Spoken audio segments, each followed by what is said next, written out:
this document, then you can make it full I screen, can right? do that, yeah. Okay. All right, thought it would be good to just kind of go over where we're at, what we know at this point, and some things to keep in mind as we proceed. Some timelines that are up in front of us. Obviously, November 7th is the big day.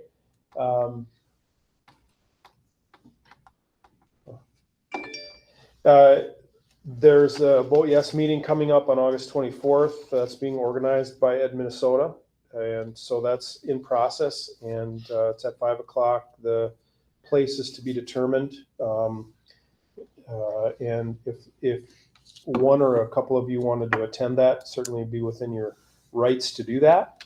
I mentioned down below, as a citizen of the Grand Rapids School District, you can participate in Vote Yes activities as a citizen and not under your board capacity. So, like I said, I don't have a location on that yet. And if you're interested and want to touch base with me later, I'll keep working on the details. I should know after tomorrow.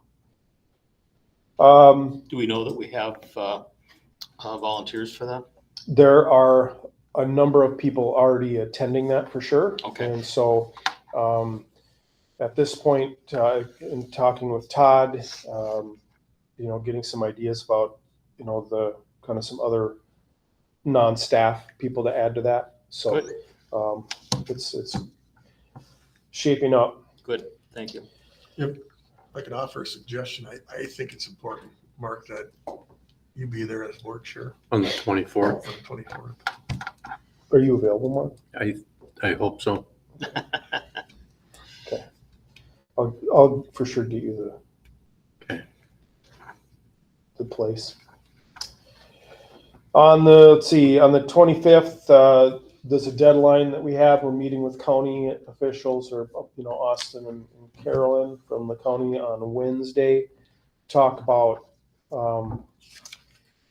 early absentee voting or early voting, and about where those locations will be. Currently, the request that we're compiling for them is that we would have early voting available at Grand Rapids High School on Tuesdays until 7 p.m. and Big Fork High School until 7 on Fridays. Just trying to take advantage of opportunities for people to vote based on other activities that are happening in those communities. Oh, sorry, Matt. That would be in addition to early voting at the county. Yep. Whenever it's open there, which is all the time. Right. So Matt, is that something that we as a district have to staff, or is that the county will staff those spots? It's part of the election cost. And so I think it'll be maybe Julie. It's up for discussion. We are going to ask, I think we're going to ask the county to staff it. I'm not sure. And we can use trained staff personnel. That might be part of what we're able to do. So we're working through those details with them. I would just, if you can get all county staff to do it, I think we'd be better off in the long run. Sure. Just take that out of the equation. Yeah. We contracted the county, county's doing it for us, they're just using our locations Yeah. instead of using our people for it. Okay. That would be my, From an optics standpoint. Yeah. Yeah. Does Okay. anyone know when does early voting open? 60 days? September 22nd. Okay. It's about 6 weeks. Through October 17th, I believe it is. Don't quote me on that exact date, but it's about that. Okay. 6 weeks. August 31st, we have open houses in our schools. We have some other events coming up too, below that you'll see, that we're going to be communicating information at through a variety of mechanisms. And you'll see some of the materials below how we're going to be doing that. As I mentioned, working through election logistics now. And so those are some timelines in the near term. Also working on gathering groups, and this is another place where you can be really helpful, and that's passing along groups that I and someone else can go and meet with. I've got a meeting scheduled with IEDC coming up. Mark's going to join me for that, I think. The Chamber Government Affairs Committee, working on that. So I think, couple Thursdays ago when we had that meeting on that beautiful Thursday night, the summer night, it was another reminder, like, this is a ground game, you know. It's gonna be 6 and 12 and 15 people at a time and that kind of thing. So if you know of groups, the animal groups, the elks and the mooses and all that, and anybody else that would like to hear more, please let me know. Rotary, I know Yeah. it's a group that, you know, we've talked to before, and, you know, it's information. We're not there to have them cast a ballot that day, but to be informed. We're an important part of the community, and just knowing what's going on, I think, is important. I had a conversation with Todd, and he just reminded me of these 3 key things that are important to the community. This came out clear has come out clear in election surveys that they've done over time and over again, both here and in other places. They asked these questions in 2018. They asked them again. I think the board and the districts made movement on all these. The data show that. But important themes to the community. Does the board make decisions that benefit students and staff? Again, there was growth there. And then connecting that to this particular decision. How does this benefit students and staff? There's clearly a connection there. Another key message, does the board use tax dollars well? And does the plan do that? I think our plan is very good. It's well laid out. I think, you know, the messages that we'll talk about below make those connections. And I think regardless of, you know, the individual I was having a conversation today just wanted to look backward and look backward and look backward. And, you know, if we look at where the district is right now and what we're doing, the decisions that we're making today, there's evidence to support that the board's doing its work. It's used COVID money wisely to position ourselves to have balanced budgets. It's made hard decisions around cuts when it's needed to. It's kept decisions around levies, the levy low, so our levy's been low, and so I think we've got that message and it connects well. And then does the board involve the community? And again, going back to our strategic planning work, the input that all came here, I think those questions not only resonate on a larger scale with our district, but also related to this plan. Any comments about that or questions? That, we had some conversation, but we really never landed any place. The conversation is that if this doesn't pass, there's things that are going to change, or there's things that are going to cut. Mhm. We really didn't talk about what those things are or what those cuts are going forward. Is that something we're going to identify? Todd thinks that would be a good idea too. So I think that's something we need to work on in the next month, so that we can start talking about that too.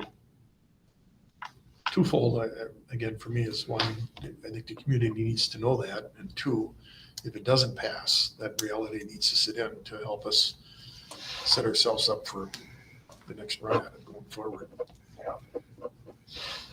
Thanks, Pat. Some key messages. These are things that I've thought about. These are things that came out of that survey again. And these are things, you know, as I mentioned below, like as board members, nobody's going to expect you to know every detail of everything about the school district from the beginning of time forward. But there are some key messages, I think, that as board members, you need to be ready to and prepared to hammer when you get talked to, and you will. The first one, our goal is excellence. It's not just good. It's not just being okay. Our community wants that. Our kids deserve it. Our survey also was clear that education in our community is a good investment. They agreed with that statement overwhelmingly. And so there's confidence there. And I think to the degree that you're comfortable, and I shared that with the individual I was talking to today about decisions the board's made around curriculum and literacy is paying off, and it's being substantiated by what the state is saying we're supposed to be doing now. We're years ahead of people. And I think it should be a confidence builder for our community. C, the survey said clearly that our funding is inadequate. People believe that. They know that's our biggest problem, and they also believe that cuts will hurt education. Clear messages from our survey. If and this might be a little bit of a, quicksand here, but the community survey indicated people would support question 1 and 2. It actually, the question in the survey was for more than what we're asking for in question 1 and 2. Now, where that can get murky is people can want to debate the validity of the survey, and you want to get into a statistical conversation with someone, but Morris Leatherman is a reputable company on the internet. They can find out that they're the political polling people. They know what they're doing. Yeah, we've talked about that a million times. Most districts have already done this. We've held out longer than most. I've been really trying to get at, and this is, Jim Houlihan was at the meeting and made a comment, this sounds complicated, these 3 questions and things like that. And so I've been in my own mind and thinking about messaging, trying to really make the connection between each individual question and each individual priority. Question 1, stopping cuts. Question 2, adding back some of what we lost. And question 3, adding those things that make us excellent. Those connections are clear, I think. They're connected, I think. And those are the connections we need to make for our community. Pat, in regards to the question 2, priority 2, adding back what we cut, are we making an assumption that the community knows what we cut? Or are we actually talking about that far and wide on what we cut? So on one of the things that we've been working on with RAP strategies is a slide deck. In there are some examples of things we've cut. Okay. Yeah. Mm-hmm. Yeah. And what we haven't clearly identified is, well, what are we going to add back? Yeah. What are those things? And I think that's a little bit of a dangerous thing to do. I think it'd be important that whenever we're talking about that, and when I'm talking about, I always talk about things like this, because that could evolve in the next 6 months. And it might be that, and probably my recommendations and Kara's, I don't want to put words in her mouth, but it won't be a big, huge hiring spree between, next summer. It'll be something we're mindful of and adding back in a slow and measured way, because we don't want to get out ahead of ourselves again. But I think there are things that you can look at that are real clear and evident. We would do something at the middle school to add electives there for kids. There's no way 8th grade kids should have 2 study halls. There's no way. Not in a good school system. At the elementary, what are those specials and, what are those curricular experiences that we could do there that we can't right now? That doesn't mean we add back 2 art teachers at East and West, but it means something. It means we do something there. It might be STEAM that they're sharing between the 3, or what are we doing in Big Fork? Something, we got to do something up there to provide some opportunities for kids. So Matt, based on that, and again, I don't want to sound like I'm getting ahead of myself either, but in those discussions, could we frame that up? Obviously, we make cuts, and we want to tread lightly going forward, but we want the community input on what's important to them in regards to bringing back whatever curriculum was lost, to help us prioritize that based on what you see. I think it gives the community the feel that they're help driving as well going forward in the future. I think that's a really good idea. I think it hits that 3rd theme again. Does the board listen to what the community's saying? I think getting question 3 done, question 2 and question 3 creates the opportunity to ask, what is it that we should be putting back? What are your priorities, community, for putting back? What do you think is most important? I think to Pat's earlier point, is just lining up what can we add back, and if we don't, it has to be side by side. Right. That there's going to be some really painful cuts. It's going to be $2.5 million. Well, as we know today. That's even. More. That's even. Yeah. It's well over 3. Safety and security was something that came back on the survey. We want to be really careful. This is something Karen and I have talked about. We don't want to overpromise and under-deliver here. This isn't, making improvements in safety and security doesn't mean we've got, a guard by every door and bulletproof this and metal detector that. It might mean we have sustainable funding for our SROs now. We have sustainable funding for our SROs. Or it may mean that there were some things that had to get cut out of the building projects in 2018, like, the fracture resistant film that we have on some of our buildings. We don't have that on East and West right now. And that stuff's expensive. So, and then, longer term or after a few years, maybe we take a few years of this money and we really do something different at the high school. I don't know. I don't have any idea what that looks like, but that front entrance is probably our most vulnerable entrance that we have. So what's stabilization mean? I think that's like the SRO funding, right? Okay. Our SRO every year, at this point moving forward, we don't have enough money to pay for our SROs. We have the SROs and we have our security officer. Yeah. So Right. we don't have enough to pay for Yep. all three of those. And clearly, we heard from the community that was important when we were discussing that a lot that spring. It's one of the things we heard from people a lot about. And I is connected to, the capital projects levy for sure too. We know we're going to be updating some science curriculum. We have work to do on our math curriculum. And we want to make sure that we can keep our buses up to speed. And those are things that resonate with people too. They understand that. Some key things to be thinking about are roles. Is to be visible. You're going to be out in public and you're going to have to talk about this in public. And this is going to be, as much as I'm doing it, we're all a team in this one. And B connects with that. And I shared this with administrators as well last week. If when people are talking about this, if you're not piping up, they're going to assume you're not all there. You're not all on board, and the principals understand that. Our internal staff know that. And as a board, we have to be committed to that too, that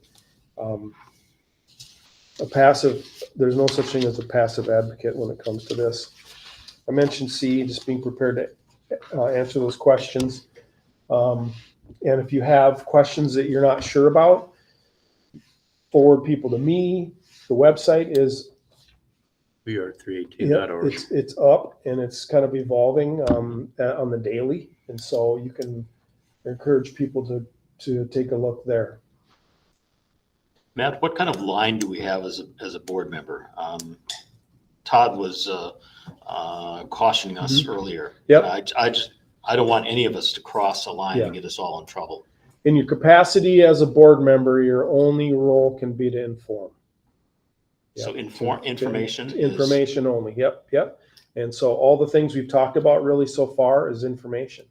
How is this affecting the schools? What are things or what are we going to have to do? What are these messages? What are the consequences? That's all information. When it gets down to you better vote yes kind of thing, or here's a button or a sticker.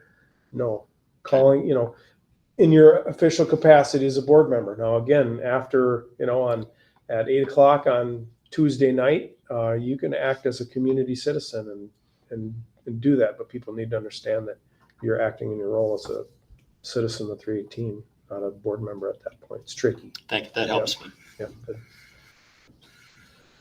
Can you scroll up, Julie? I added a second page of this when you weren't looking. I hope it's there. Oh, no, this is probably the one you have. Well, should be the same one.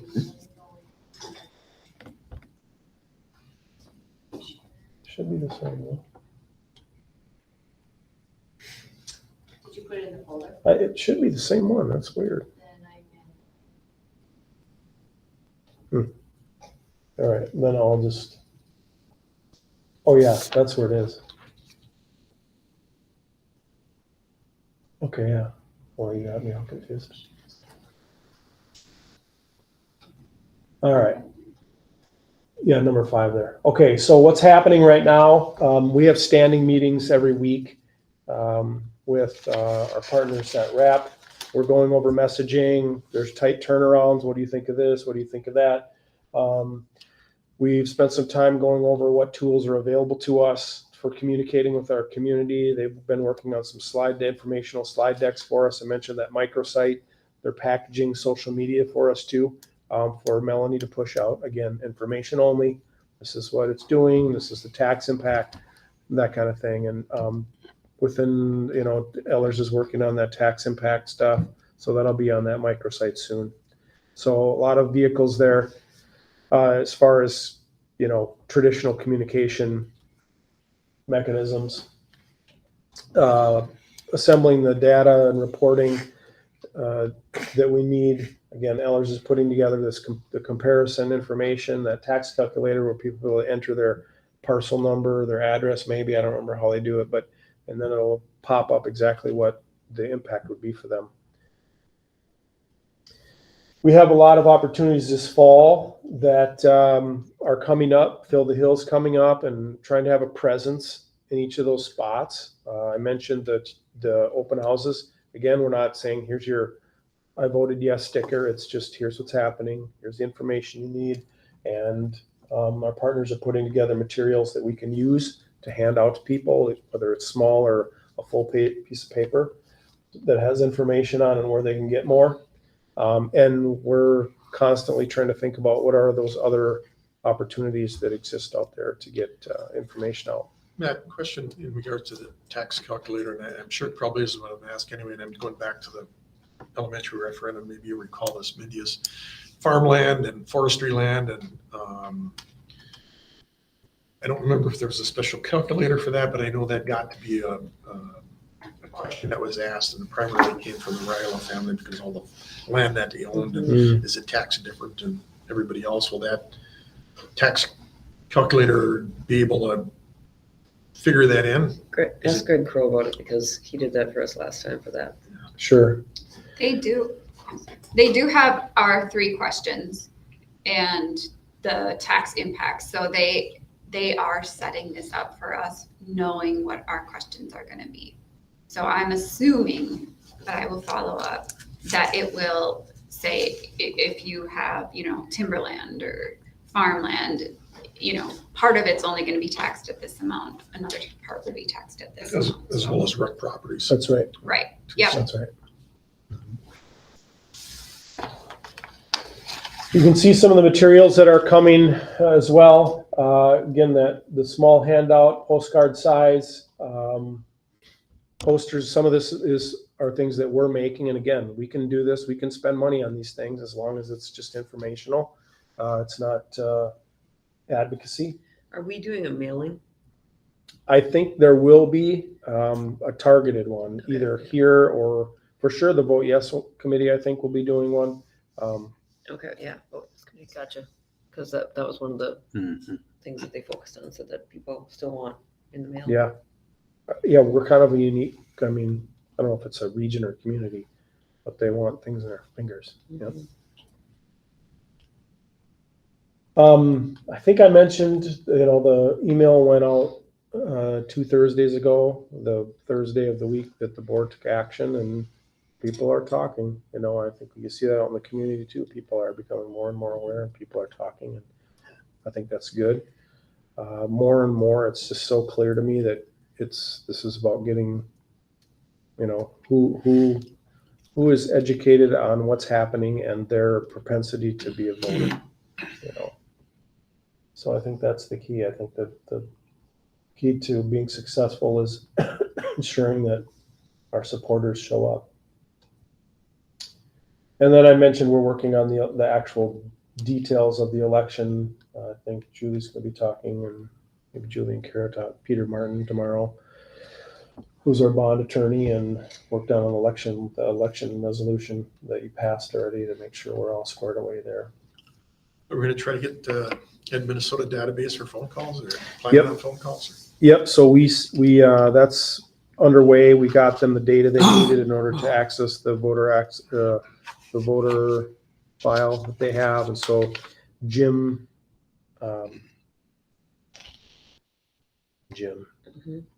he'll be here on the 24th. Yep. He's their election specialist.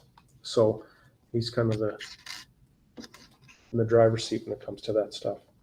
So I think that's really important and good. And obviously I think not only the outcome of the tenant, the contract vote was helpful for that, but the results, it was a 73-27% vote. So and over 200 of the 260 bodies or 70 bodies voted. So it was a good turnout for their group, and it was a high percentage of yeses. So I think both those things are helpful to all this work. And Carol mentioned that there's going to be a number of folks there on the 24th. So, other questions?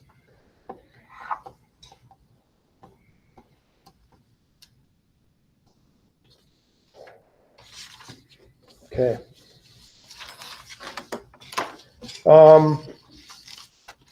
Yeah, that's all I have, Mr. Chair, on that item. Then just wanted to update the board on where things are at. Carrie, do you have anything that I missed?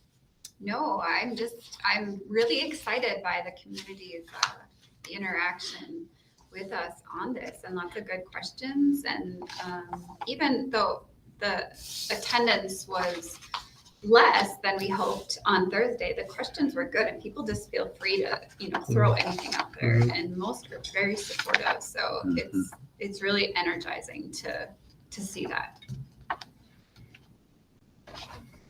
So we'll move on. Next item on the agenda is 2023-24 school board goals.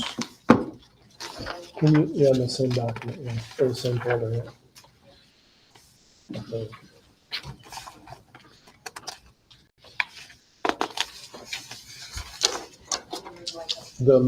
I think let's start with the bottom one.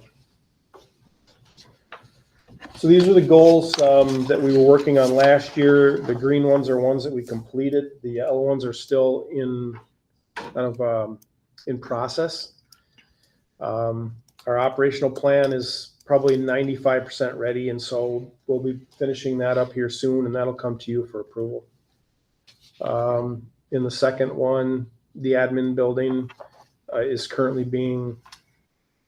we're in discussions around zoning. And so I just had an exchange with Mitch Kellen today. Have I talked to you about this, the zoning piece? I thought it was, we couldn't rezone it. Yeah, it's currently zoned public use. They'd be willing to zone it residential R1 or R2, which is single or double family, or dual family or two family homes. But the city's at this point not interested seems not interested in creating a isolated zoning situation for this block, or this part of this block. Is it possible apartments could be put in there? Residential? Currently, no. Only single or two-family homes could be here. The individual that I was talking to today seemed very interested in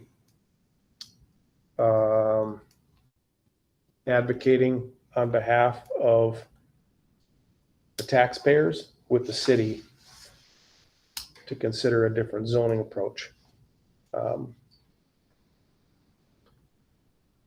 And he made it sound like he's got a few people that are kind of interested in picking up that issue. I don't know where that'll go. So commercial possibility is totally out. So the public use zoning allows for things like a health club, daycare, like a youth training facility, but it wouldn't allow for a business to go in here, or a normal for-profit kind of business to go in here, or wouldn't allow for someone to buy this and build the suit office space, that kind of thing. Wouldn't allow for that, which not only affects the marketability of the property, but it affects the value of the property. So, yeah. So I'm gonna be meeting with Mitch about that this week, hopefully. So Matt, I'm gonna go down on the news a little bit. We vacate September, October. What's our plan for the building? Are we gonna shutter it? Drain everything, not heat it? Are we gonna keep minimum heat in it? Yeah, I think we'll do the opposite of what we did, or kind of, I guess, the opposite of what we did with Southwest. We'll probably be moving out of here through the fall. We won't be completely out of here until for sure after the election, because we want to ensure that, because we're still planning on the district office being an early voting location. Not necessarily, but Okay. it's a possibility. So if we end up with the district office being an early voting location as well, then we wouldn't want to switch that, right? So we'll have some personnel here through November for sure. But at that point, once we have everything out of here that we feel like we need and the people are out of here, we'll turn the lights off, minimum heat, and there won't be anything going on here. Some of the early childhood rooms are already emptied out a little bit. But yeah. I did have a conversation with Boys and Girls Club last week. I think they're still with the CEO, and he was interested to know that this still could be a possibility, but there's a lot of moving parts, as you know, with what they've got going on with funding, and 21st Century Grant going away is a big blow. And so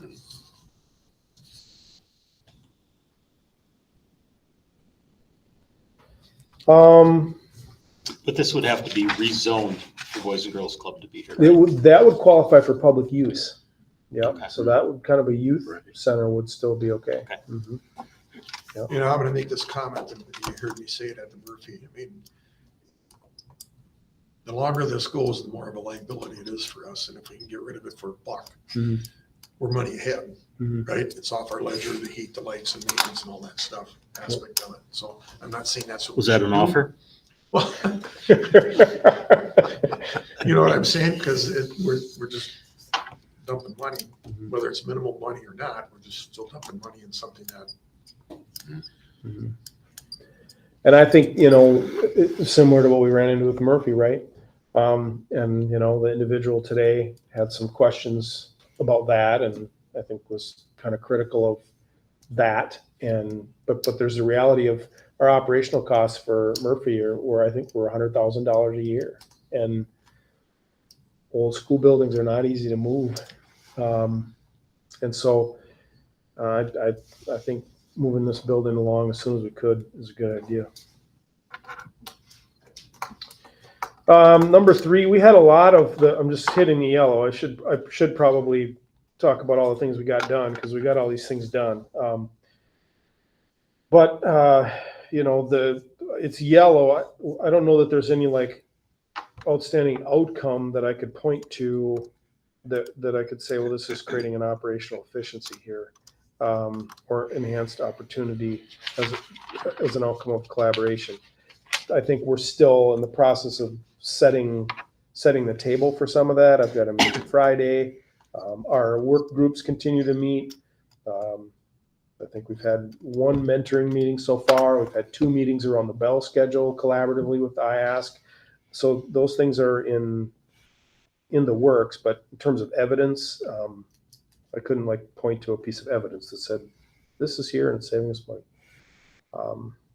or this is here and it's expanded an opportunity. So, well, that's probably not true.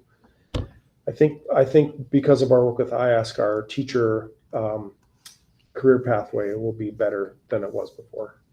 So that's true. And Pat Kiddock, who was a former business teacher in Greenway, is going to be teaching for IASC. I think it's probably the first teacher that IASC has hired. Oh, yeah. She's going to be teaching some career pathway stuff that we're able to benefit from. So actually, that is something that, and we were in a pickle. I'm just thinking of this now, but we were in a pickle when it comes to this. So that did open some doors for some of our high school students that we didn't have before. Yeah. So I could shade that green, I guess. The communication plan, that should be done here in the next month. At that point, we'll talk about what does that look like from the board's perspective, that communication plan. So those are the 4 goals that we had for 22, 23. Comments, questions about that?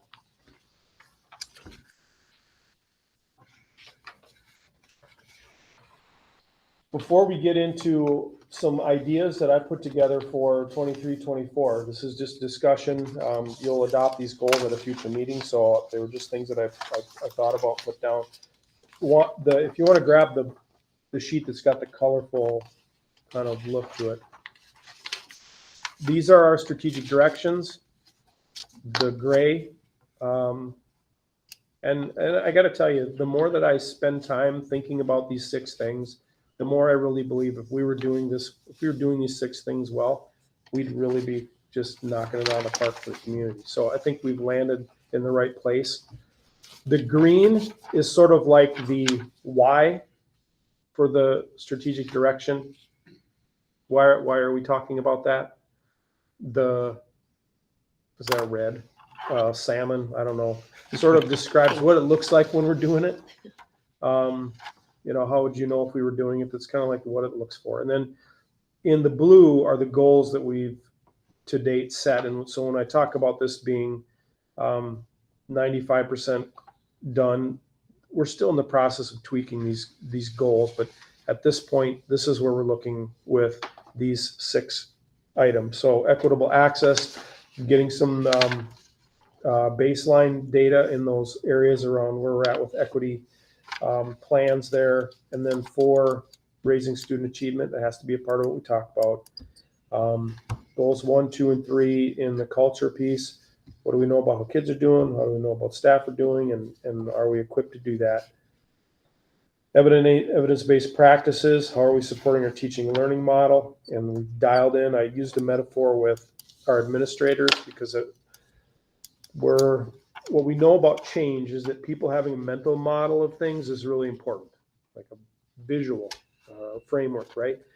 And so what we're sort of in this middle of is mental models are important, and then making sure that people understand as we put these frameworks together that they're making the connections, because a lot of times as leaders, you can talk about these things and the people who are coming across it, they don't sit and think about these things all the time, so they don't make these intentional connections. So we have the metaphor that I shared was just this notion of these 6 directions sort of being the trunk, the anchor of this tree, and our teaching and learning model being the branches out there. And then we're kind of filling in the leaves now with, well, what on our teaching and learning model, what does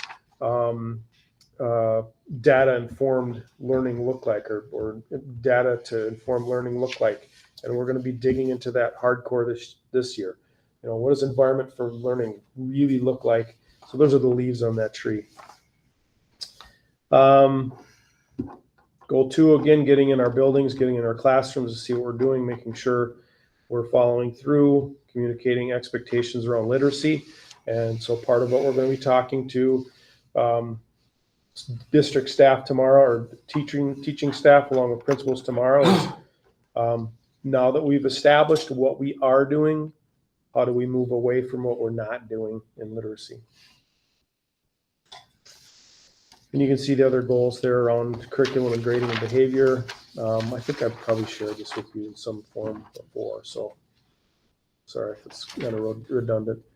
Goal 1 will be hitting tomorrow. What does shared leadership look like, and how are we doing that here? 2, we're going to be hitting that hard tomorrow with our district leadership team. 3 is about how we're getting along as people in groups. Communication, that'll flesh out with our plan.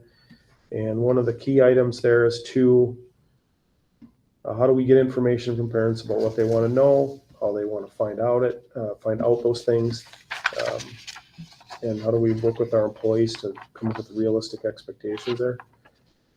and the other one is about how we're taking care of our things. So with that operational plan, and again, I'm going to be bringing that to you at some point for your approval or feedback officially at a board meeting.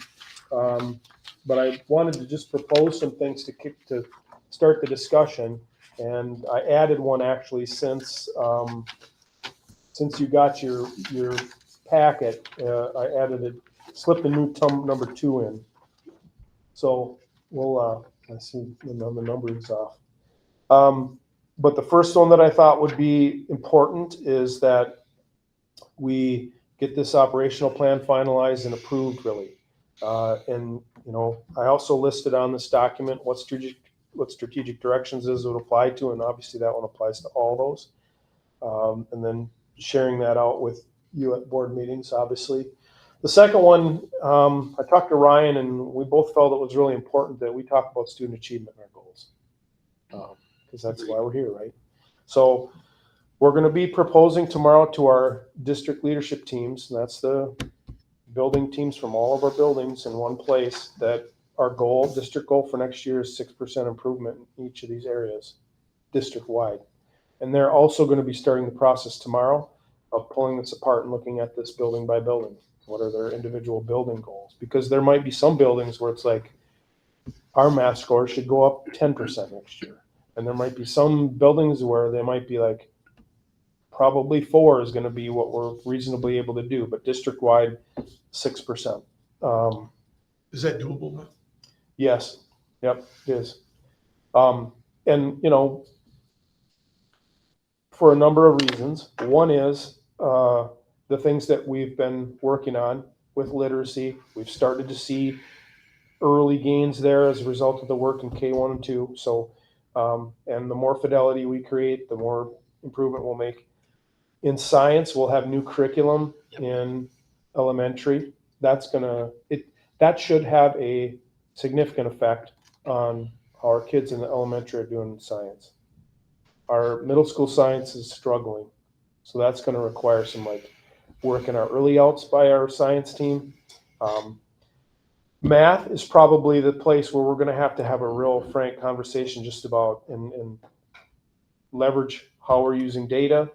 Are we teaching the standards? Some of those kind of conversations we always have, but I believe that we can improve our MCA scores by 1 or 2% just by improving our testing procedures and approach.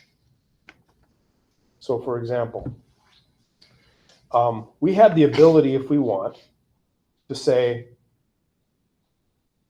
David, you're going to finish this MCA math test, and you're going to sit here all day long until it's done. And I think there is some of that going on here. Or we have the ability to say, taking a math test isn't the most exciting thing. And since we have the ability to say, David's going to do an hour today, and an hour Tuesday, and an hour Wednesday, spread this out over time, we're going to do that. My wife teaches 5th grade. She said, I was asking her about this, and she's very intentional about how they do science. She's like, the first day, all we do is work on test taking. They don't even start answering any questions. She said, I had one kid who spent the whole first day copying questions from the test itself onto a piece of notepaper so that she could highlight and circle and underline and mark up this test question in ways that the kid had been taught to. Like, circle means this, underline means that. I think there's a couple percentages just there that we're leaving on the table right now. And my commentary to folks is our goal should be, and this is whether we're talking about procedures and the importance of those, or whether somebody thinks these tests are worthwhile or not. My comment is it's almost an ethical thing for me that the results of these assessments accurately reflect what the kids know. That should be something we all shoot for. A kid deserves to have a score that accurately reflects what that kid knows. And I think our district deserves Mhm. results that accurately reflect what our kids know. And I don't think we have that right now. And the flip side, what they don't know. Yes, and what they don't know. Yep. So I think there's a couple percentages there, and we're going to talk openly about these three things. Like literacy, we've got some things in place there. Science, we've got some things in place there. Math, it's a little bit different story. We're not to the math curriculum piece yet. That's coming. But math, we're really going to have to rely on, are we digging into standards? What are we doing when they don't know? Those kinds of things. These aren't easy goals to hit. I mean, the state says 4% is a good goal. So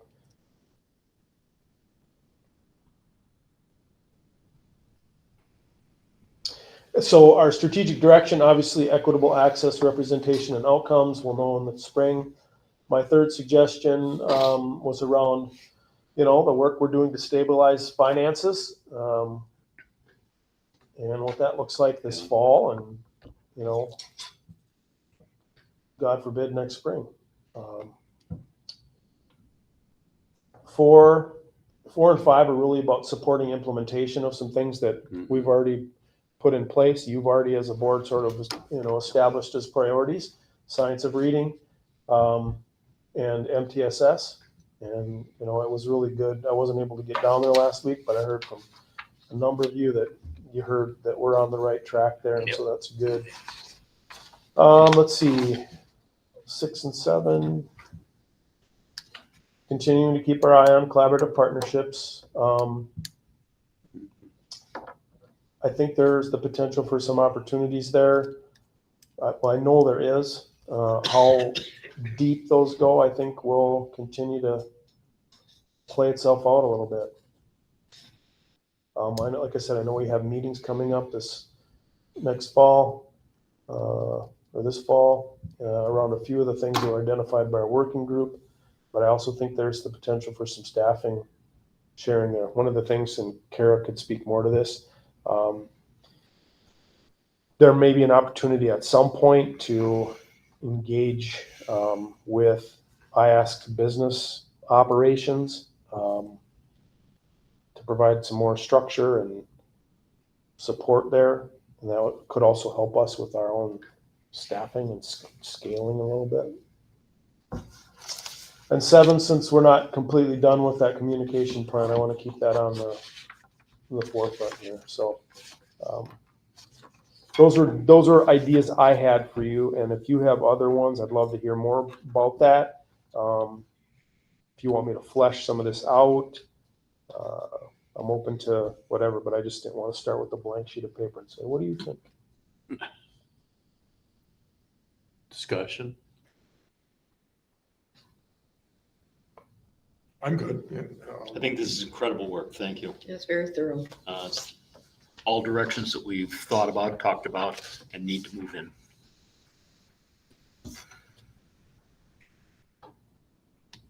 I'm really pleased with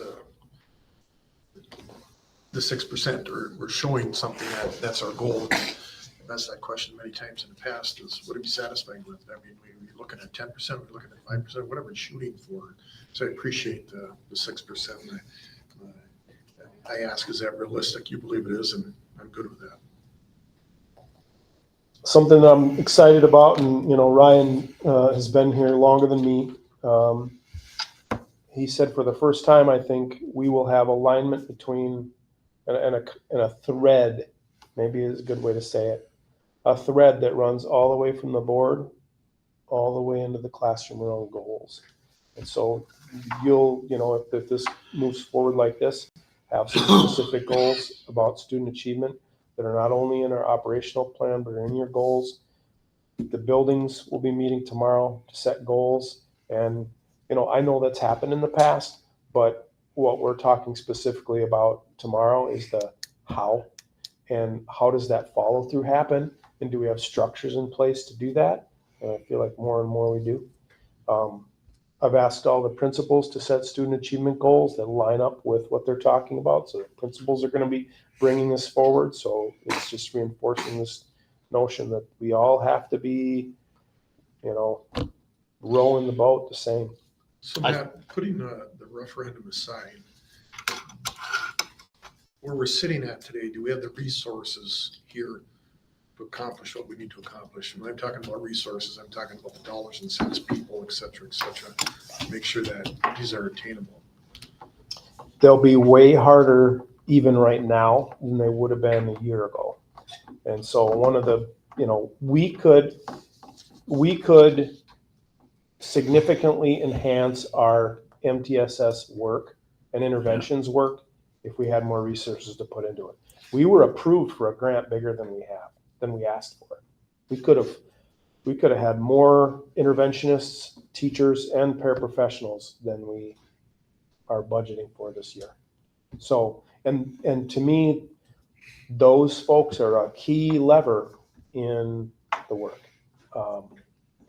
And I'll just use the high school as an example. I mean, they're the poster child for this. This fall, so, like we talked about before, elementaries have had a longer runway. Yeah. They have a pretty I think it's the best intervention system, data system, MTSS system around. How big that circle is, I don't know, but it's big. The middle school is starting to grow, but we're running into now personnel shortage where, gosh, if we could because now, for instance, this fall, the high school is going to have their best ability to have data that they could do something with than they've maybe ever had. I think that's probably fair to say. Where it's going to continue to be tough there, and where it's can be frustrating for folks is to be like, well, now we know these are the 60 kids that need help, and our people, because they're good people, are going, what are we going to do about it? How do we help these kids?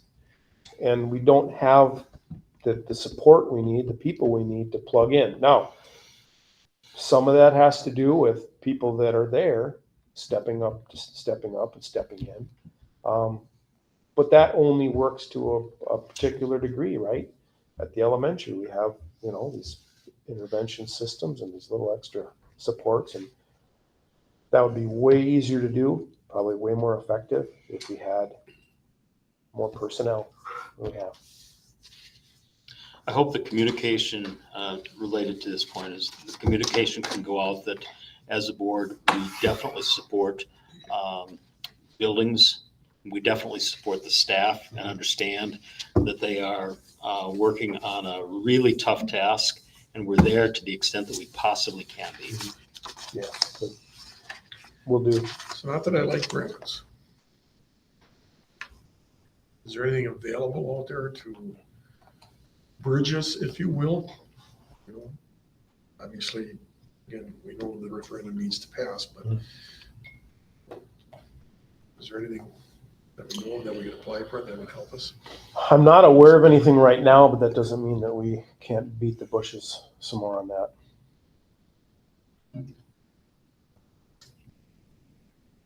I feel like the district's in a way better spot data-wise than we were even a couple of years ago. I mean, I think we have some good measurable systems in place. Yeah. And that has always been a very frustrating thing. Yeah. I want to show you something quick that we'll be working on this year around data literacy. And that's going to be a big part of what our goals are at the building level. I hope. Wait, what am I doing here? Okay, I gotta share.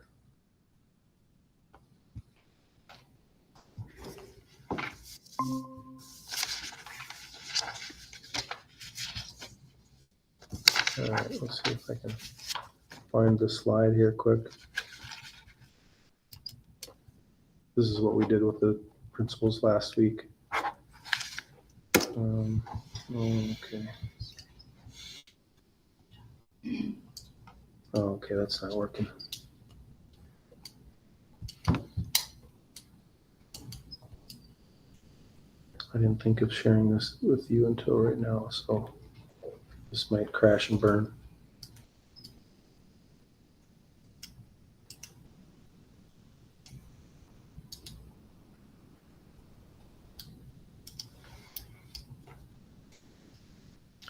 One of the things that we're going to be rolling out for our team tomorrow, our teams, is okay, here it is. Okay. Evolution of data literacy. Oh. Julie, if you can't make that bigger, maybe you can read it. Be like our.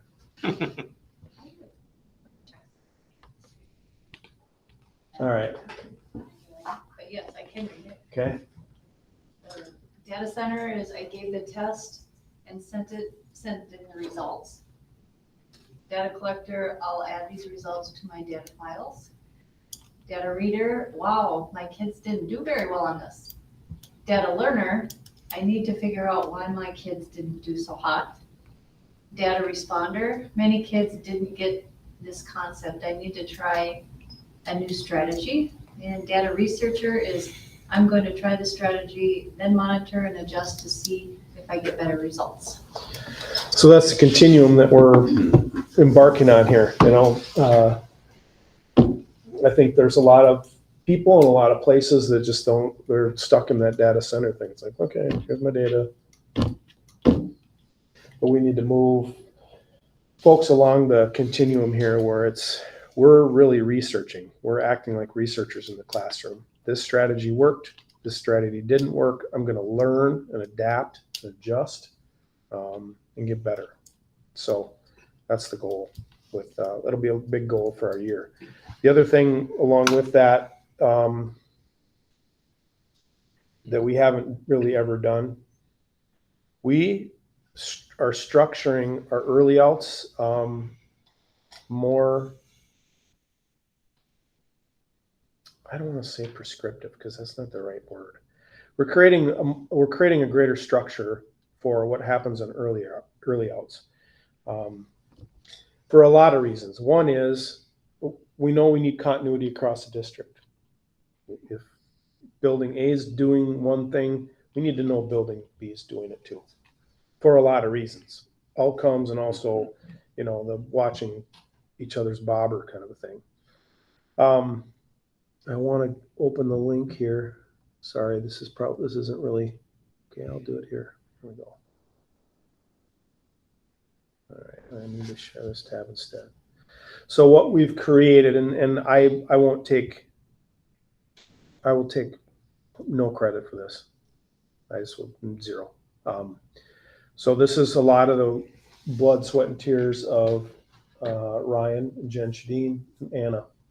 So we're creating a couple cycles this year where the first cycle is going to be these things. You can see the outcomes of this cycle, what we're going to be doing. And these are for all buildings. And that sort of drives what's going to happen during this first cycle in the first 3 months. And then you can see on the left the date. And then this is how good these folks are. These hyperlinks are all here to agendas, what we're doing. So each building will be on the same page then. They'll be doing the exact same thing I shouldn't say the exact same thing because it'll be a little bit tweaked for each building, but on the 6th of September, they're going to be going over the building crisis plan with everybody. What that sounds like in Cohasset might be a little different. It's a different building. So the process, the outcomes will be the same. The people part of it is the part that we're going to have some latitude with. And, we had a lot of discussion about just how we ensure that our building teams understand that this doesn't remove any responsibility from them or leadership from them. It's just that we're creating fog lines so that we can have continuity and also just that it's public. One of the things that Dan Hoverman talks about, he's been helping us with the strategic plan. He talks about how the more public things are, the less variable things are. I think that's so good. So I'm excited about that.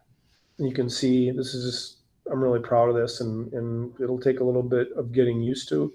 We have some people, it's interesting as we roll this out to leaders, we have some leaders are like, this is unbelievable.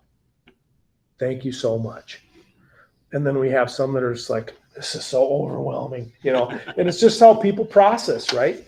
I think even the overwhelmed folks, when they sort of have a chance to digest it all, it's going to be like, this really lays out a roadmap for me for the next 3 months. And I've shared with you that in my experience, the thing that really tanks early out time is when it feels unproductive and when people wonder about what's happening everywhere else. And so I'm really proud of the work that went into this. And again, I won't take credit for any of it.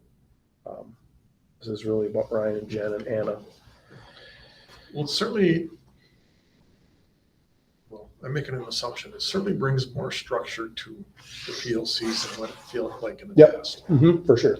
Not saying structure wasn't there, I'm just assuming it wasn't. This certainly brings more structure to it. Plus the continuity, as you mentioned, from building to building, and I think that's important. And we have some buildings that are going to be, they're going to look at some of these things and they'll be like, well, we're already doing all that. One of our elementaries is kind of really pushing they're the rabbits, and so making clear to that group too that this isn't the limiter to you. This is just like, these are the minimum things, and if you want to go farther with goals or practices or approaches or whatever, you go to it. But this is, what we're going to know at the end of this first cycle.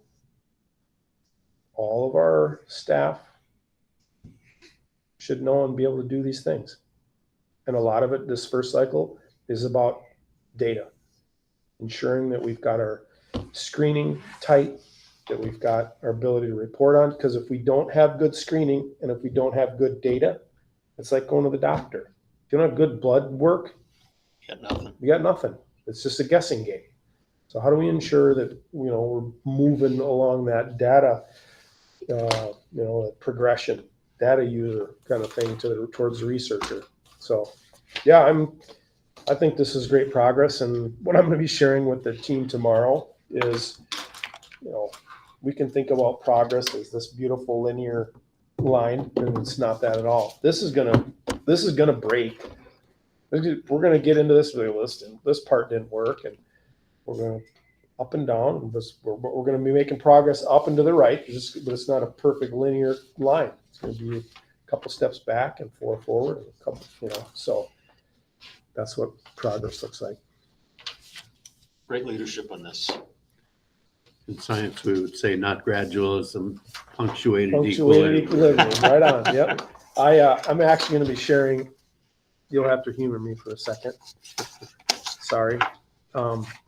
So when I was in college, one of the things I did, I wrote a paper on a long time ago, is fractals. And I don't want to know about it. you what?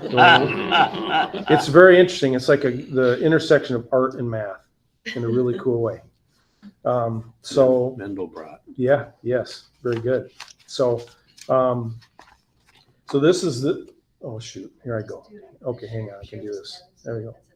So this is a mathematical function that creates this shape. And what's interesting about it is if you zoom in on a part of it, it recreates itself. Wow. Okay, it's amazing. And that I'm going to be talking about this from that notion that our progress over time, the further you get back from it's going to look like this beautiful straight line, but in reality, it's this like series of dips and ups and downs and ups and things like that. So I don't know. They'll either like the metaphor or not, but I remember writing a paper on the Julia set, which is what this particular one is, Mendelbrot and the Julia set. So yeah. I was telling Ryan today that people that sit around and theorize about mathematics, they have theories that because of this, the same kind of theory that,